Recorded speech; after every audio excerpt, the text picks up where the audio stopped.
વડોદરા શહેર સંસ્કારી અને કલાનગરી તરીકે સમગ્ર દેશમાં જાણીતું બન્યું છે, ત્યારે અહીં અદ્ભુત કલાનો સંગ્રહ અને કલાકારોની કલા હંમેશા જોવા મળતી હોય છે। ત્યારે વડોદરાના હેમા ચૌહાણ દ્વારા કીર્તિ મંદિર ખાતે આવેલા આકૃતિ આર્ટ ગેલેરી ખાતે 2 દિવસ માટે કૃષ્ણ ભગવાનના થીમ ઉપર ફોટો પેઇન્ટિંગ્સનું પ્રદર્શનનું આયોજન કરવામાં આવ્યું છે।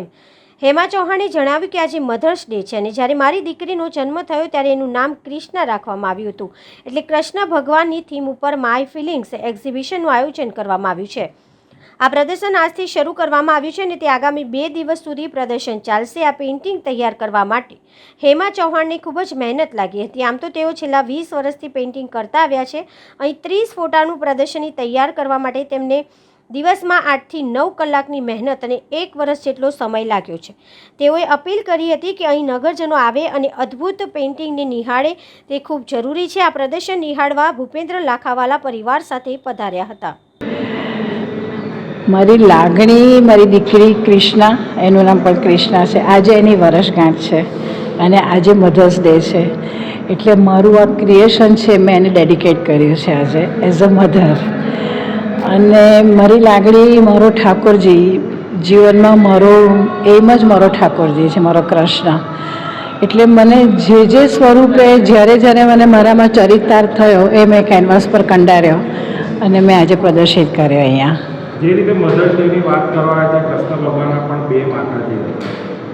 તમને કયા માતાજી એમ લાગે છે કે આવા જ માતાજી આ યુગમાં મા યશોદા જ હોવી જોઈએ? દેવકી તો બિચારી લાચાર હતી, એ મા એને જન્મ જરૂર આપ્યો કૃષ્ણને, પણ એ મજબૂર હતી, પણ ખરું પોષણ, ખરું જ્ઞાન, ખરી શક્તિ કૃષ્ણને આપી તો મા યશોદાએ આપી છે।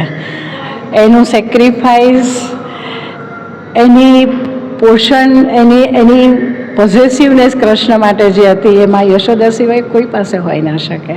અને આજે મધર્સ ડે છે, હું એવું દરેક મા માટે એવું ઈચ્છું કે મા યશોદા દરેક મા બને।